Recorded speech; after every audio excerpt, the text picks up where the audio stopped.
summa cum laude, that's very hard to do, from Washington University, St. Louis, Missouri. He went on to Johns Hopkins for medical school, again, very hard to do, in 1986, back in the days of the Giants. Got his PhD in biomedical engineering, and from there went to Harvard for his neurology residency at Mass General. Again, not an easy thing to do. He's been professor and chairman of neurology at UC Southwestern from 2002 to 2010, and is currently professor and chair of physiology at UCLA. Dr. Cannon's work has elucidated the mechanisms behind why our sodium channels don't work right, and he's the first to develop a mouse model of hypokalemic periodic paralysis. He's been a leader in the field of periodic paralysis and a true inspiration to many patients and physicians alike, including and especially myself. So please, welcome Dr. Cannon.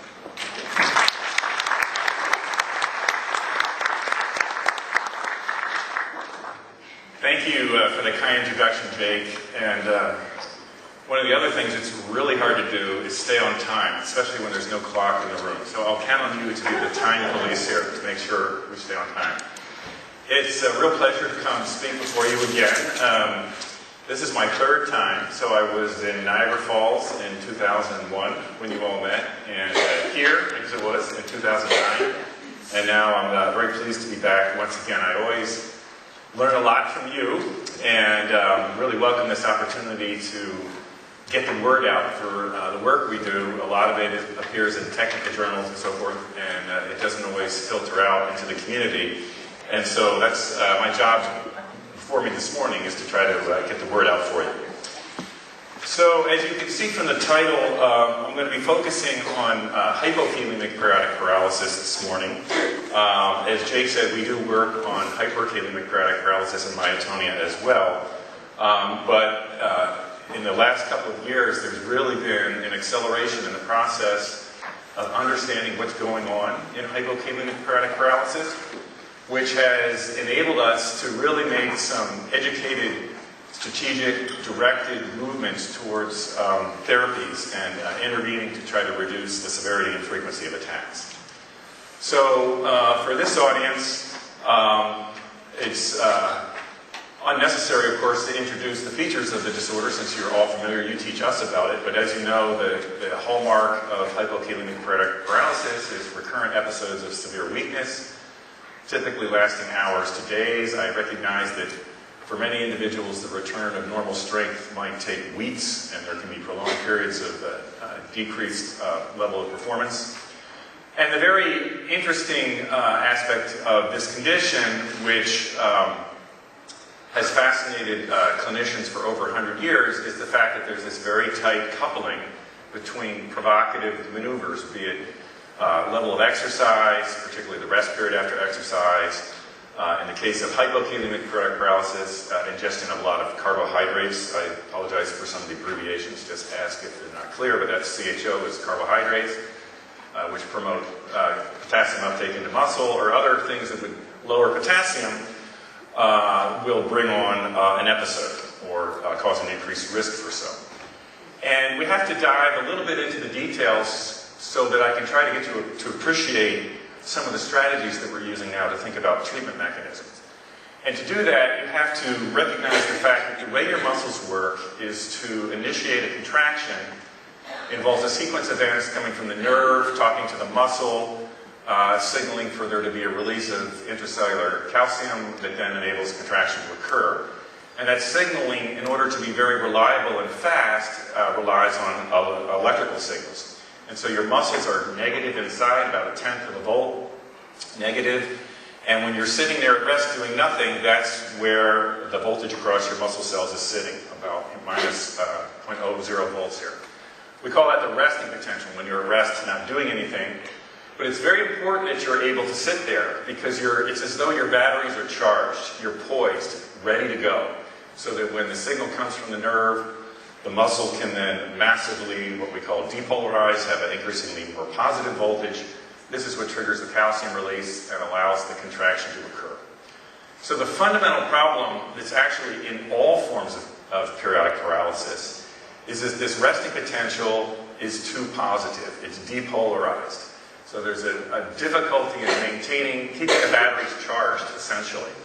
And when that happens, If there's a second command to initiate contraction, shown by this little blue box here, it's time to go, what happens is if your batteries are charged, you just won't get there. You cannot fire one of these so-called action potentials. And without that electrical signal, there's no calcium release, there's no generation of force, and that's what you experience as weakness.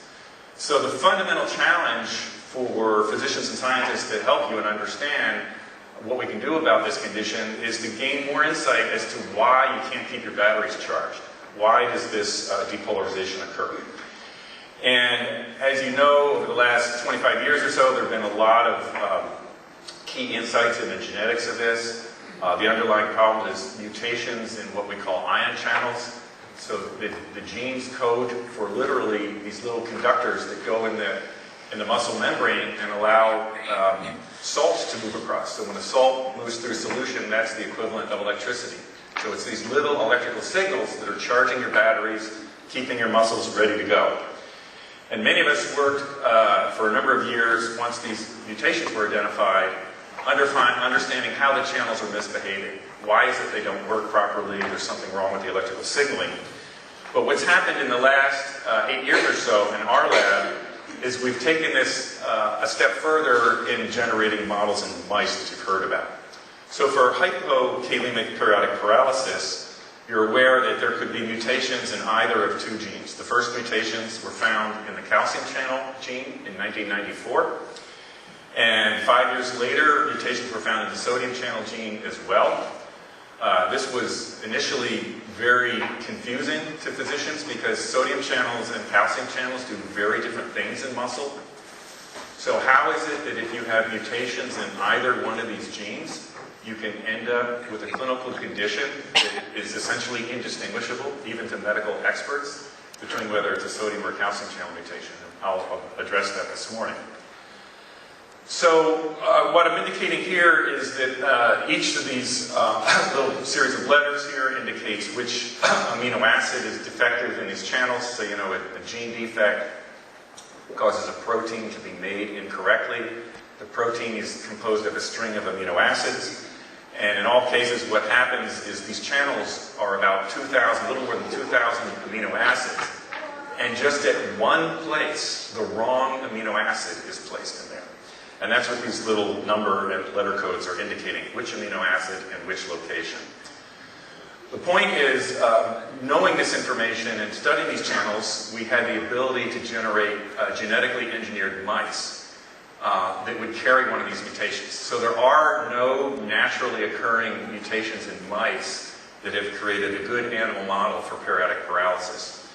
So there are techniques where you can modify the DNA at any specific location, introduce that into a fertilized egg of a mouse, implant it, and have the mouse grow up. And we have made hypo-PP mice that have either the sodium channel mutation R669H, so arginine to histamine, or the most commonly occurring mutation in hypokalemic periodic paralysis, which is in the calcium channel, the arginine 528H. So we have those mice. And the beauty of having this system is that, you know, as fine and elegant as the science is to study these channels in isolation, if you really want to understand what's the consequence for mammalian muscle, you need it to be in fully differentiated, active adult muscle fibers. And so these animal models provide us with an endless supply and ability to do that. And so one of the things we do, for example, it's a little hard to see on this picture, but this is a small glass vial filled with salt solution, and suspended here where my arrow is a little strip of muscle from a mouse connected to a little force measuring device. And so we can apply electrical shocks to this muscle in a dish, and it will contract. And we can measure the ability of this muscle to contract in the face of the challenges that you all have reported cause weakness in periodic paralysis. So, for example, these records are showing on the y-axis here muscle force as a function of time on a really fast time scale. This is about a half a second. So we apply a quick series of small rapid shocks to the muscle. It responds by having this progressively increased smooth tetanic contraction. Then we turn off the stimulus and it relaxes. In this panel on the left, you're looking at responses from a normal mouse. And there are 3 traces there. The red one is the initial control. Then we lower the potassium in this bath here. So the beauty of studying muscle outside the body of the mouse is we can completely control the situation. The mouse, just like your body, works very hard to keep everything constant and in proper order where things should be, so it's difficult to manipulate the potassium in a mouse. But here in this organ bath, we can change it to be whatever we want. So in normal muscle, which is what the plus means, 2 copies of the normal gene, if you lower the potassium, there's only a small decrement in force, and you come back to normal potassium and everything is fine. In the mouse that has 1 bad copy of the gene, M is standing for mutation, so this is a heterozygote. This would be the analogous situation to what patients have. You can see that when the potassium was reduced, there was a pretty dramatic decrease in the muscle force. I'm just trying to find my mouse here. So the muscle force decreases after a couple of minutes, and then if we bring the potassium back up to normal levels, there's a recovery of force, so similar to what you experienced. And on the right here, in the mouse, what we can do is breed 2 mice that have 1 bad copy, and a quarter of those progeny will have 2 bad copies of the gene. And actually, it's not lethal, which is good for the mouse, and enables us to study the situation where all of the calcium channels are carrying a mutation now. And what you can see is if you have 2 copies, it's more severe. So at baseline, the force is less. And if you challenge it with potassium, there's almost no detectable force whatsoever. So full paralysis. So we've been able to use this as a way of characterizing the susceptibility of muscle to weakness, something that's very difficult to do in patients. And I'll give you an example of the type of information we're able to obtain. So I'll switch back and forth between the calcium channel mouse and the sodium channel mouse. A lot of the features are similar, just like the fact that the symptoms patients experience are common in those 2 different causes of hypokalemic paretic paralysis.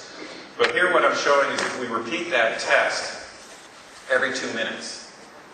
So we're monitoring how well these muscles are contracting every 2 minutes. And in a control situation for 10 minutes, we just look at the normalized force. So 1 means 100%. So there's our baseline force. Here now we reduce the potassium for 30 minutes. And you can see in the normal mice, in the open circles, they have barely any decrease in force at all. They tolerate that for a full half hour and then coming back. The mice with 1 bad copy, so those are indicated in gray, the male mice begin to have this decrease in force. It's pretty substantial, over half an hour, and they recover. Interestingly, the female mice do not have an attack at this level of potassium. And that's remarkable because in humans, women with the R528H calcium channel mutation tend to have less severe attacks or sometimes even no attacks, even though they carry the gene. They're at risk for the late onset permanent weakness, particularly in the muscles of the proximal, the hip flexors and so forth, so climbing stairs, they can have these deficits, but often don't have the episodic attacks. So here's a demonstration of the high fidelity of this mouse model. This gender difference that we see in patients occurs in the mice as well. Interesting opportunity to learn why. We haven't had the time to explore that yet. And the black symbols are for the mice that have a double dose of the bad gene, and you can see it's more severe. And we can repeat this test at many different potassium levels. So instead of 2 millimolar, we can try a whole bunch. So here we're showing what's the potassium challenge that we're doing in the bath and the relative force. And so you can see for the mutant mice, the force levels are lower when the potassium is lower. So this is just demonstrating, if you will, that we really have a phenotype that is a behavioral pattern where muscle is weak in the setting of low potassium. And in essence, this is sort of a dose-response curve, right? What level of potassium is going to lead to a significant loss of force? We've never been able to get this level of detailed information in patients. First of all, as you know, even if you have an attack and you come to a medical center or setting, emergency department, you get your blood drawn, well, first of all, it takes an hour to get registered and be seen, right? And then it takes another 10 minutes to have your blood drawn. And so the time shift between when you're having your symptoms and when the blood is actually drawn makes it very difficult to correlate specifically blood levels with ability to generate force. So this kind of experimental system enables us to get those measurements in much more refined detail that was ever possible to do in patients. But we can then use this information to understand what are safe levels for patients, what are recommended levels of maintaining your potassium, and so forth. So big benefit there. So what I've told you so far is that we can make these genetically manipulated animals that reproduce the features of hypokalemic periodic paralysis. But the question is, why? If we're going to strategically develop therapy, you have to understand why this muscle is failing to contract with low potassium. What's going on? Because then we can think about specific approaches towards trying to prevent that. And so I'm going to dive a little bit into the details. It's a beautiful story, and it's not all that complicated. And my job is to make sure you can understand. So this cartoon of the channel, this is representing this membrane, the surface membrane of a muscle. This would be the inside and the outside. And this protein, this little molecular machine, is sitting in that membrane, and it's letting the currents go through, controlling the electrical behavior. The channels open and close in response to voltage. That's how you can have these spikes, these action potentials, interesting changes. If channels just sat there like a pipe, always open, you couldn't do anything interesting. Nothing would change over time. You couldn't encode any information or do any signaling. So channels have to not only pass currents that set the voltage, they also have to respond to voltage. And so the way they do that is parts of the channel have little charges on them. In fact, where all these mutations are occurring in hypokalemic periodic paralysis are the parts of the channel that are charged to make your channels sensitive to voltage. So if you notice, the overwhelming majority of these mutations, the first letter is R. That's the amino acid arginine. There are 20 different amino acids. It is not by chance that in hypokalemic periodic paralysis, all these mutations are at arginines. So in fact, to scientists, that was the first big clue that there's something special about these arginines. Because just by pure chance, it shouldn't have always clustered and been an arginine mutation. And what these arginines are, is they're sitting in a little portion of the protein that acts like a cylinder, in our cartoon here, the little green cylinder with the charges on it. And when the membrane potential changes, the cylinder moves up and down. It's like a little actuator, a little voltage-sensitive actuator. And when it moves, it has to be pretty mobile, so it sort of goes through a crevice in the channel. But that fit against the channel has to be tight enough so that it's not leaky, but not too tight or nothing could move. So it's a very special relationship, very high quality assurance here. And when you have a mutation in this voltage sensor, what happens is it makes a little extra space, and it gets leaky. And ions, the sodium, the potassium ions, are just dissolved salts. That's what carries electrical current in your cells. What happens is these dissolved salts can then squeeze through here, and they shouldn't be able to do that. And in fact, we can measure that, and the technical details aren't important, but these lines are showing that when your cell voltage here is negative, on the y-axis here is current. This current should be 0, which is where it is for all these open symbols. But if you have one of these mutations associated with the sodium channel and hypokalemic periodic paralysis, a current is flowing that shouldn't be there. For the calcium channel mutations, for technical reasons, you can't do this kind of experiment because the calcium channels don't express well unless they're in muscle. So we had to make the measurements from muscle from our mouse again. Again, the advantage of making the mouse. And the bottom line is, on this axis, here's voltage and current. When you're at the resting potential, there should normally be no current, which is what these open symbols are showing. But in the mutant mice, there's this negative value, this inward current. So the punchline is, these mutations are making your channels leaky. They're letting ions, they're letting current leak into the cell that shouldn't be happening. And interestingly, there's a lot of similarity, parallels between the sodium channel and the calcium channel. In terms of evolution, they evolved from the same primordial channel. They do very different things in cells, but they have a lot of similarities. And this is why, if this arginine mutation is either in a sodium channel or a calcium channel, it causes the same kind of leak. Well, there's the big clue. That's why you end up with a similar clinical picture of hypokalemic periodic paralysis, whether your mutation is in a sodium channel or a calcium channel. So again, sodium channels and calcium channels do very different things in muscle. Sodium channels make action potentials.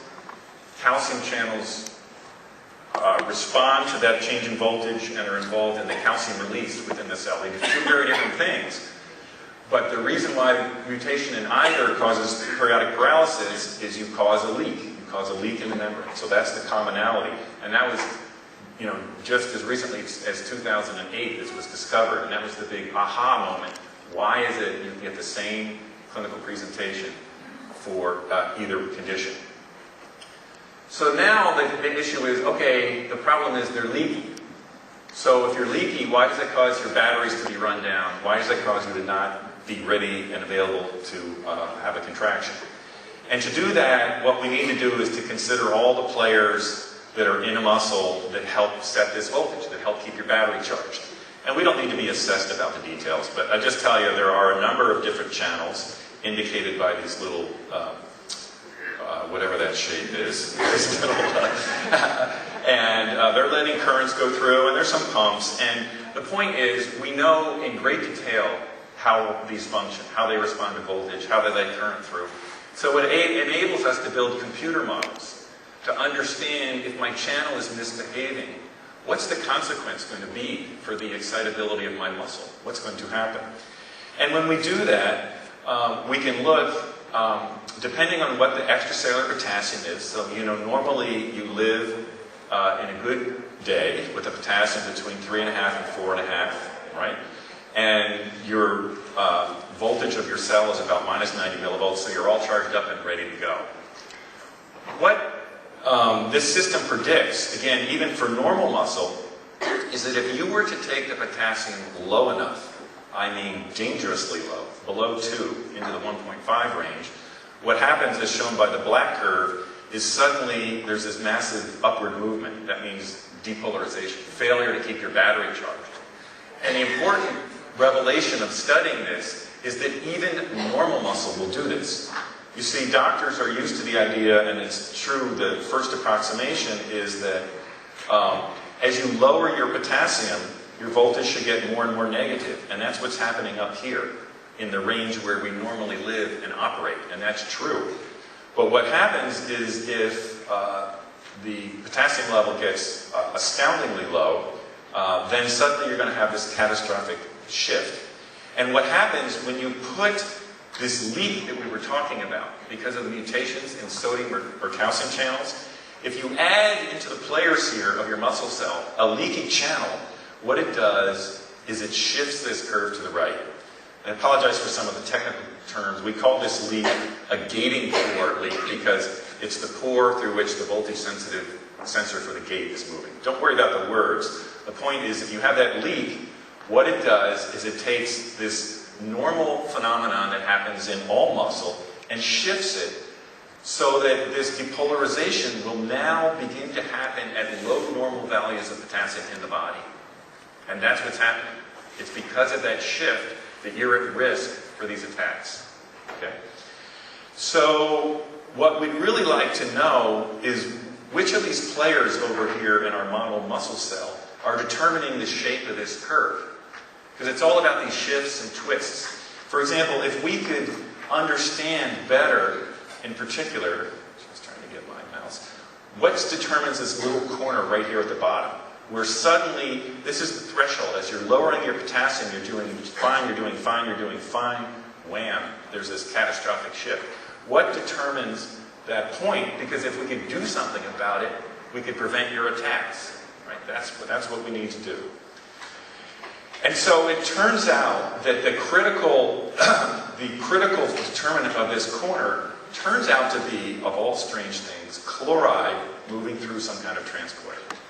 So by now you should be having a headache, right? Because this is hypokalemic periodic paralysis. So the symptoms are caused by low potassium, but the mutations are sodium and calcium channels. And now you're telling me the critical thing is chloride. Well, so we're going to bring in every ion in the soup here, and that's just nature. That's the way things work. And if you bear with me for about 5 minutes, you'll understand why it's worth all of this. So it turns out that this chloride coming in here is going to radically change the consequence of this depolarization of when this happens. And this was first discovered by a group of scientists in the Netherlands who were just studying the way normal mouse muscle behaves. So this is real data that's showing you the comparable thing to what I showed you in that computer simulation. So our simulation is really recapitulating nature. So in nature, if you take muscle from a mouse and begin studying the membrane potential of that muscle as you lower the potassium, eventually it will depolarize, way down here. Well, these investigators thought about all the players and recognized that if you could inhibit chloride coming in with a drug called bumetanide, which is a very powerful diuretic that's used in congestive heart failure, what it did, you see this black line here, now shifts to the left. So the point at which this catastrophic depolarization will happen, that's the trigger for attacks of periodic paralysis, will now happen at a lower potassium. Well, wouldn't that be great? It would take you out of the danger zone.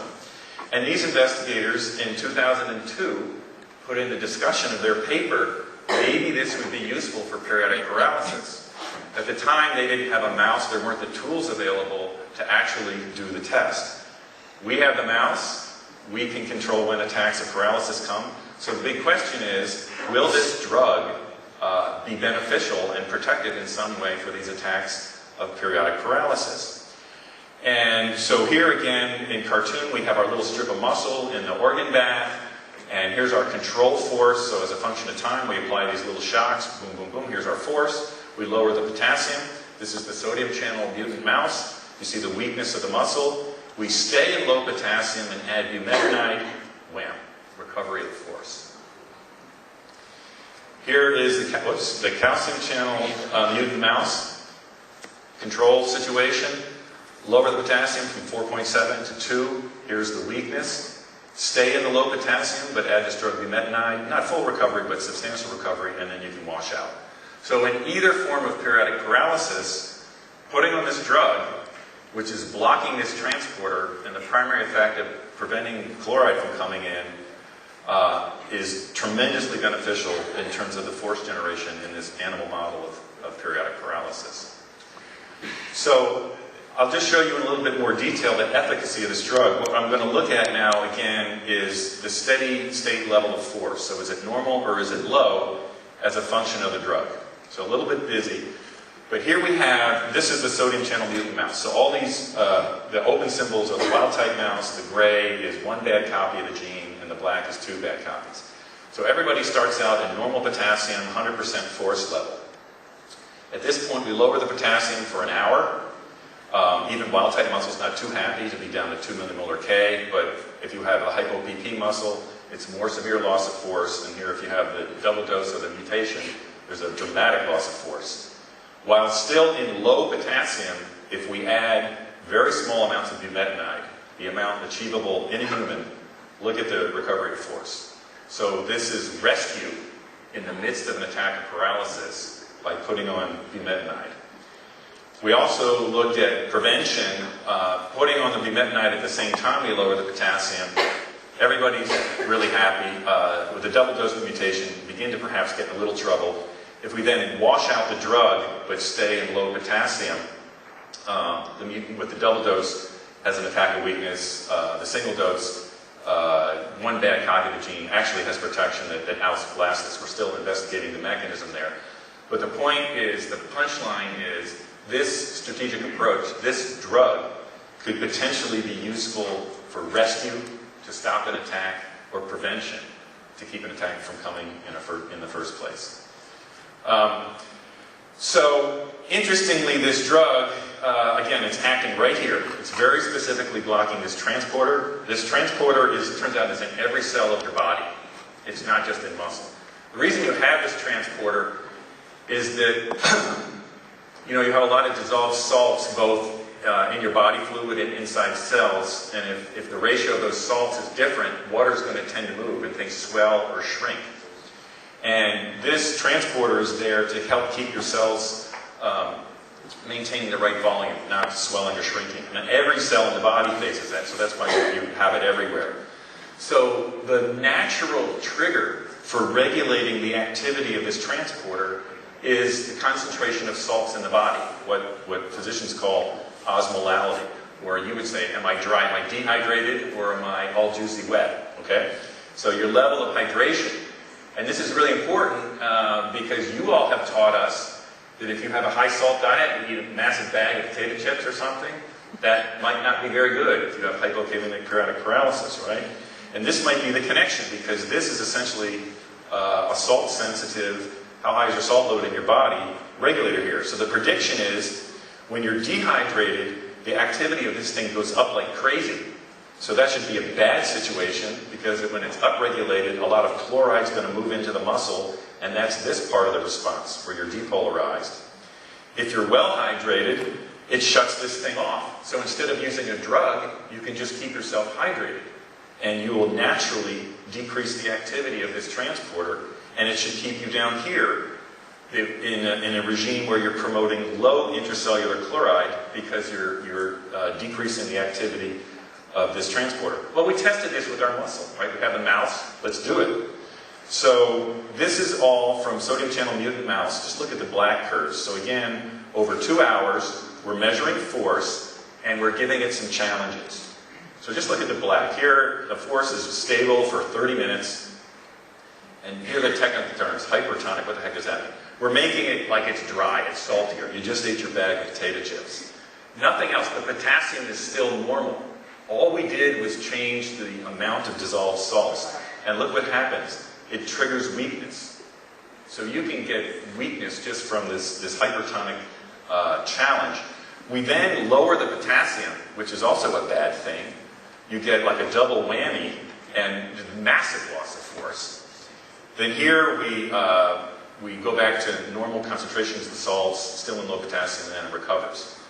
So here's all this showing that just your salt concentrations per se, how dehydrated you are, can put you at risk for an attack. The red curve is parallel experiments in muscle from the other leg, but in the presence of that drug, bumetanide. Completely prevents all of this. So if you're blocking the channel, the transporter, it's not going to respond to these changes in salt concentration. We can do the inverse. So we can start with the black curves here, no drug. Now we make it very dilute. For the doctors in the audience, this is not compatible with life, so this is just a proof of principle. Make it very, very dilute. Muscle tolerates that in a dish. Now we give our low potassium challenge, but now in the black curve, not by using the drug, but by keeping things very well hydrated and dilute, you see you're in 2 millimolar potassium here, but you have no loss of force, because you're using the natural inhibitor of this transporter to turn it off, no drug. Then, if you bring the salt concentration back to normal and you're still in low potassium in the black curves, wham, you get your big attack of paralysis. If you had kept this bumetanide drug there the whole time, you prevent all of this. So again, you can either affect the activity of this transporter with a drug, or it's responding to your level of hydration that can either get you in trouble or protect you. And so we're just really excited about the consistency of the story here. It turns out in hyperkalemic periodic paralysis, and we have a mouse for that too, it's a different series of events that causes the risk for depolarization. It's not related to this transporter. And so here, instead of low potassium, we're doing high potassium in our hyper-PP mouse, and it develops a reduction of force, but it has no response to this drug. So I put that out there to say that we're still working on hyperkalemic periodic paralysis, but we need more insights to have a similar effect, and that we would not expect bumetanide to be of benefit in that situation. Well, how does this compare to acetazolamide? Something probably many of you in the room use. Am I doing okay on time? Okay. Because I'm sure you would like to know that. And so when we test this in our little muscle dish, okay, where we've taken muscle out of the animal so we can control everything, what we've done here for the sodium channel mouse or the calcium channel mouse is we have 2 potassium challenges over an hour, over 2 hours here. So the black is with no drug. You can see we can get 2 attacks because we've had 2 low potassium exposures. If we put acetazolamide in the bath with the amount that you achieve in your body from taking about 250 or 500 milligrams of acetazolamide, Diamox, there's some protection, but there's not very much. Look at the amount of protection from the bumetanide. And here's the calcium channel mouse, same story. Little bit of protection from acetazolamide, massive amount of protection from bumetanide. It's interesting, remember this we're studying in the dish because we can control everything, which is a tremendous advantage because if you try to do this, if you administer a drug to the whole animal, a whole lot of things can change and it's hard to keep track of what's going on. But we decided to look at that because we were bothered by these data because this acetazolamide doesn't look very beneficial at all. And we know from you, we know from the hip-hop trial that carbonic anhydrase inhibitors in about 60% of patients or so will result in significant benefit. And so we thought maybe we need to look at these drugs in the body, in the mouse, not for muscle in a dish. So we have this little preparation. Here's our patient. This mouse is under anesthesia, so it has its nose and a little cone there, breathing anesthesia comfortably. And what we're doing is the CMAP test that many of you probably had, which is why we do anesthesia for the mouse. It's not so pleasant. So we have one electrode measuring the electrical activity of the muscle, another electrode stimulating the nerve. We could administer drugs through a vein. And this little mouse will just comfortably lie there for hours while we measure the CMAP. So here in the red, we've applied a shock. The black trace shows the electrical transient. This is your electrical response of the muscle. And we actually put a little force transducer and we can measure the force. So you can measure it all in the mouse. So what we do is we take our mouse with hypo-PP and do the provocative test that physicians used to do 20 years ago before we had genetic testing and knowledge, which is a glucose and insulin challenge. You know, that used to be used to see if you could trigger an attack of weakness. And so through the vein here, we inject insulin and glucose, and we monitor the electrical excitability of the muscle with this compound muscle action potential. And so in black here, over 2 hours, if in the beginning here we're measuring the CMAP, here's 100%, and we start this infusion, you see there's a massive loss of excitability of the muscle. This is an attack of paralysis in the animal, in the whole animal. And we measure it by the electrical responsiveness of the muscle. The red shows what happens if we also inject the drug bumetanide, our blocker of that transporter. And bumetanide, just like in the dish, does a beautiful job of preventing the loss of excitability of the muscle. It does its job. But the really interesting thing is the blue is acetazolamide. So you see we have a disconnect between how effective acetazolamide looks in the dish and in the body. So my interpretation of that, and I'll circle back to this in the end when we talk about carbonic anhydrase inhibitors, I think acetazolamide is acting, its effects are in maintenance of the whole body level of salts and acid base and things like that, and not directly acting on the muscle. Because if acetazolamide was having its effect by directly acting on the muscle, we should have seen better protection when we study the muscle in a dish, but we don't. We only see the beneficial effects of acetazolamide when we study it in the whole animal. So I think it's working through other mechanisms, probably through the kidney, and as you'll see, I think regulating pH and things like that. So Jake has left the room. Do I have a few more minutes? We good? Yeah. Okay. So I want to do one more topic, and that's exercise. And this is our latest stuff that's not even published yet. So you all are very savvy, very tuned into this. You know to watch your potassium. You know about taking potassium supplements. But even if you do that, if you're young and active, or even old like me and somewhat active, there can be a problem with attacks being triggered with exercise. So just to show of hands, how many people in the room with hypo-PP, exercise is a problem for them, like especially when they were about? Okay, good. See, that's what I learned from coming to speak with you. So we were very curious to understand why this happens, because we have all this beautiful data, this scientific story, these strategies for treatments that are all related to low potassium. But you all get attacks after exercise, even when your potassium is relatively normal. I think because of the attack, the potassium then becomes low. But exercise is this trigger. And so what's going on? And the really curious thing, the literature says that people don't get weak during exercise. Do you agree with that? Those who... Yeah, so I see, if you say no, raise your hand. And how many raise your hand if the weakness comes after exercise? So it's about 50-50, so it depends. So we have to explain both of those. We were curious about, why in the world would it be that the weakness comes after exercise? And so the rationale was, something about exercise must be a trigger, right? Something's provocative about exercise. But while you're exercising, something's going on in many, not all, but it's providing protection. And then after you exercise comes the weakness. So we use that to try to figure out what's going on.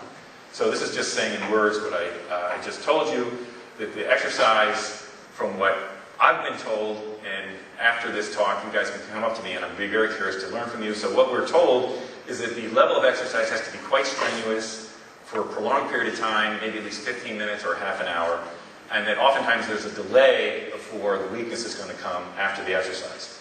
So in thinking about all these things, a lot of physicians thought one of the contributors might be your muscles.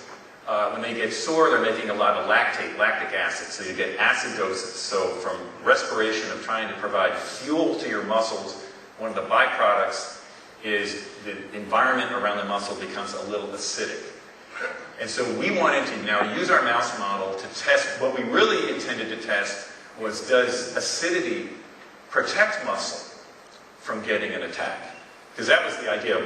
We weren't aiming so high as to say, let's understand where the attack comes from. But we wanted to test, would acidity protect you, because that's going on during the exercise.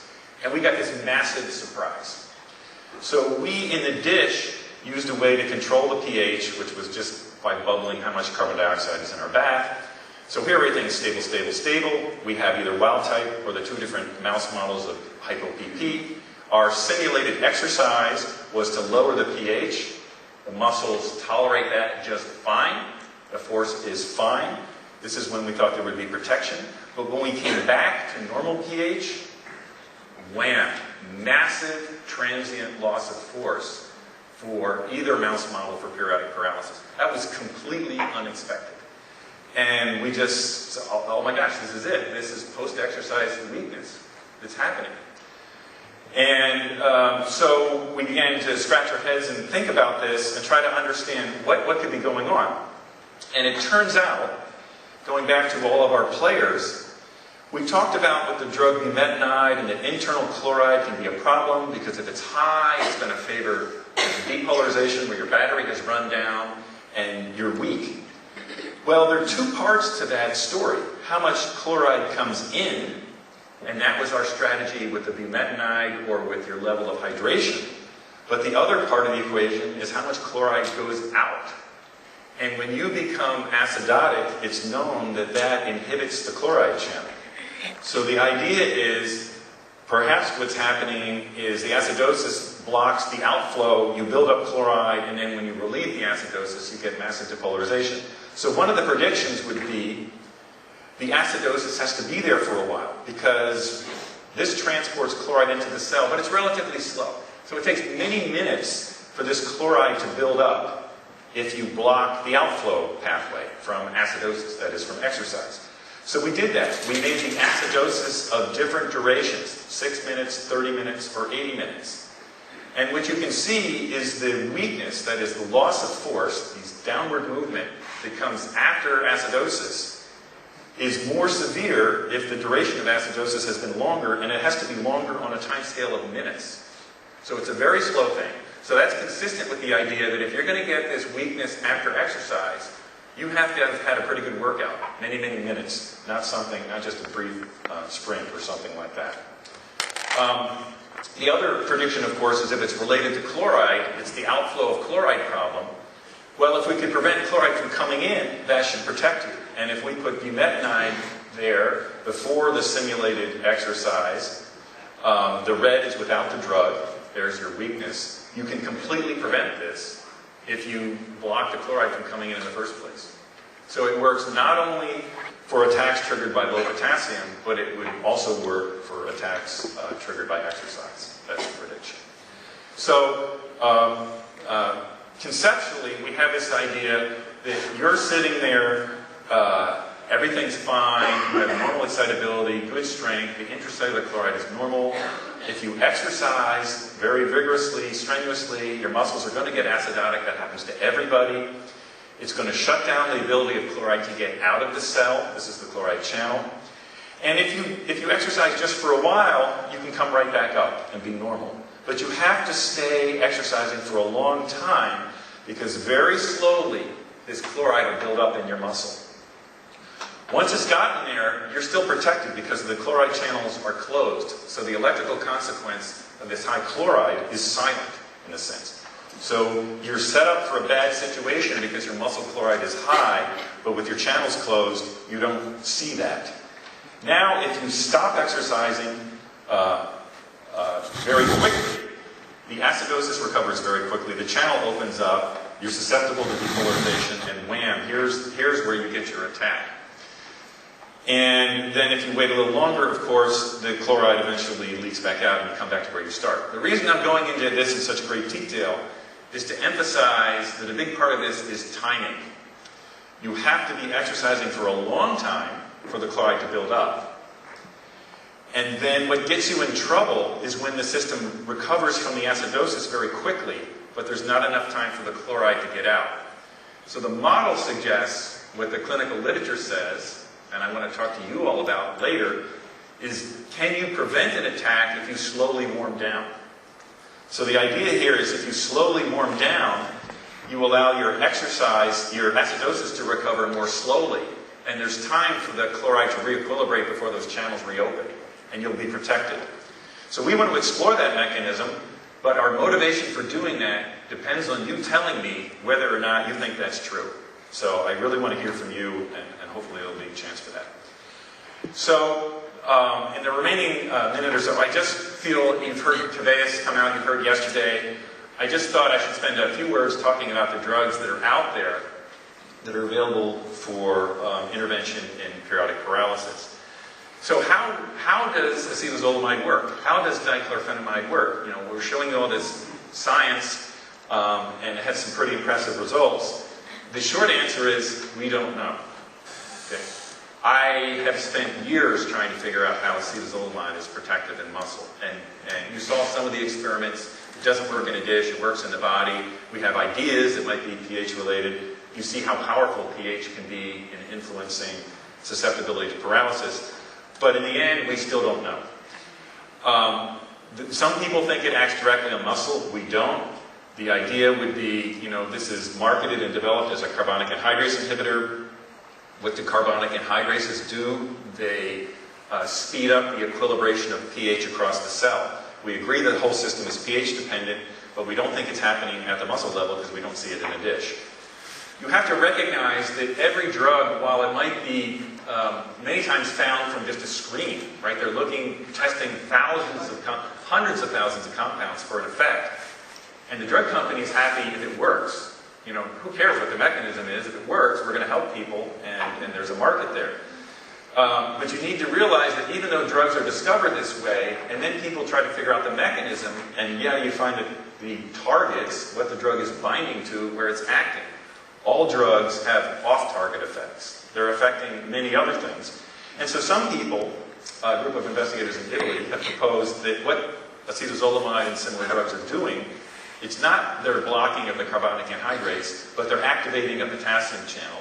And without going into detail, if you could open potassium channels, that would help make the muscle membrane more negative, keep your batteries charged.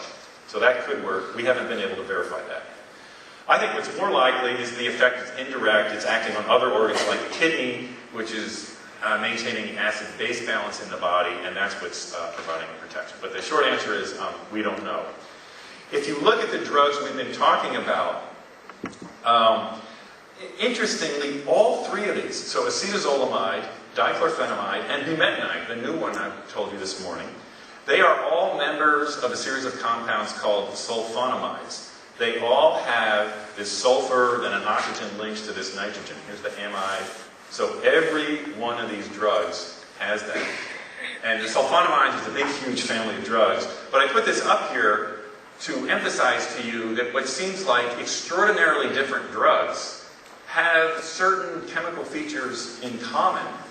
And then while some are marketed to inhibit carbonic anhydrase and other to inhibit this sodium-potassium 2-chloride transporter, there can be overlap. And all of them are diuretics, and they're increasing potency in their diuretic effect.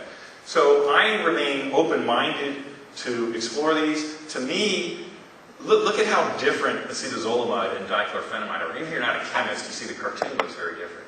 And so I think the jury is still out. I think it's fantastic that dichlorphenamide is now available.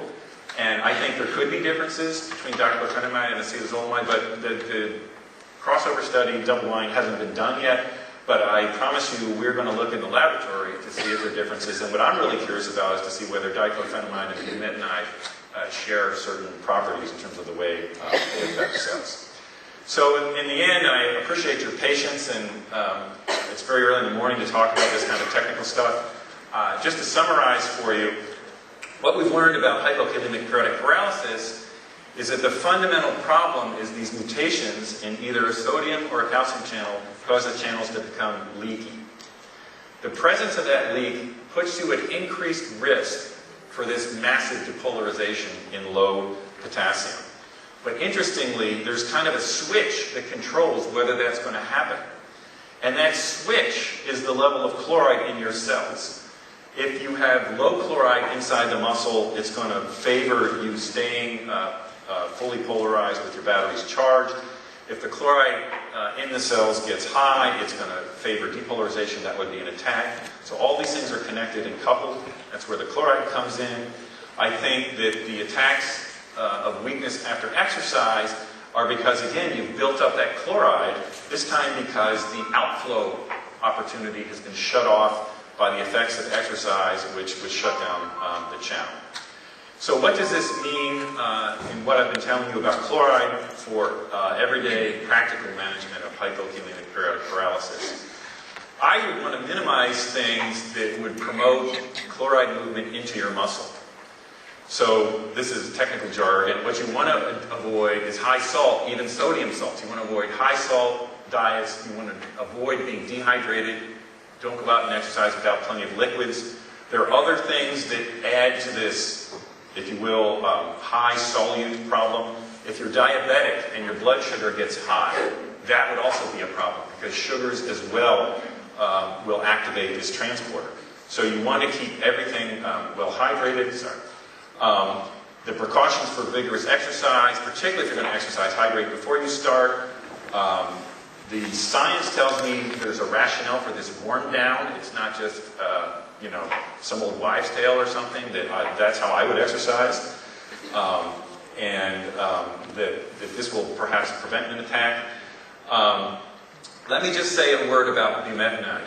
So bumetanide has been on the market since the 70s for treatment of refractory congestive heart failure. It's a very powerful diuretic. You can go to your physician and ask for bumetanide today.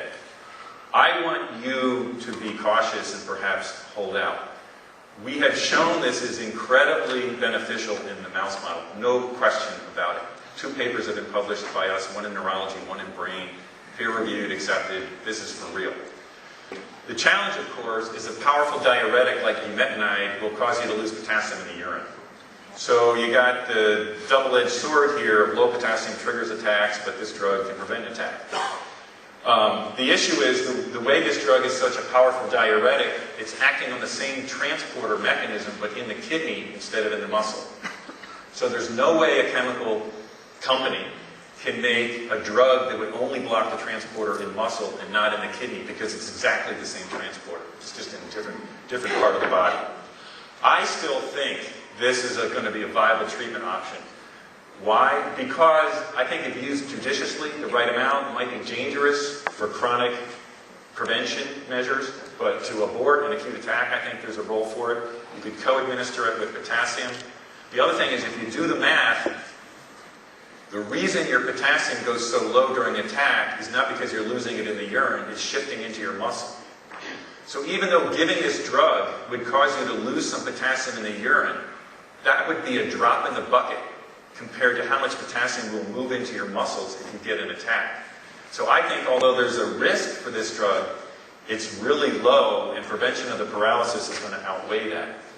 So what we're doing is we're trying to get funding, some of our investigators, to do a controlled study. We're going to do the CMAP exercise test and see if we can have acute recovery by administering this drug. Mike Hanna's group in London has already started. They've recorded 4 patients. It's still blinded. Looks like there might be an effect, maybe not as dramatic in the mice, but it's still blinded. If we get approval to do this study, we're going to be turning to you to ask you to participate. What we'd like is have the opportunity is to demonstrate that this drug is safe and effective, and then open the floodgates and begin to instruct all your neurologists and physicians how to use it. Meanwhile, the carbonic anhydrase inhibitors are out there for about 60 or 70% of patients. They're very beneficial. There might be differences between acetazolamide and diclofenac. Certainly worth trying. This would be my approach. So as I end, I'd just like to thank the people in our lab. I've been doing this for 25 years, and the mouse work, the mouse was developed by Ari Streich, who's now at Merck, and Fen Wu is an incredibly talented person in the lab that developed that CMAP in the mouse. I showed you the picture. For all 25 years, we've been supported by the National Institutes of Health, particularly the division that deals with muscle disease, and the Muscular Dystrophy Association. And I will tell you that for all these agencies, they look at the quality of the science. That's how they decide who to fund. But they also look at the need. And there's increased recognition of rare diseases, of zebras. But it's important that they hear from you. Because it's because of your voice that our high-quality proposals that end up going to the National Institutes of Health or the Muscular Dystrophy Association get funded. So please keep the word out there, and we'll keep working for you. Thanks.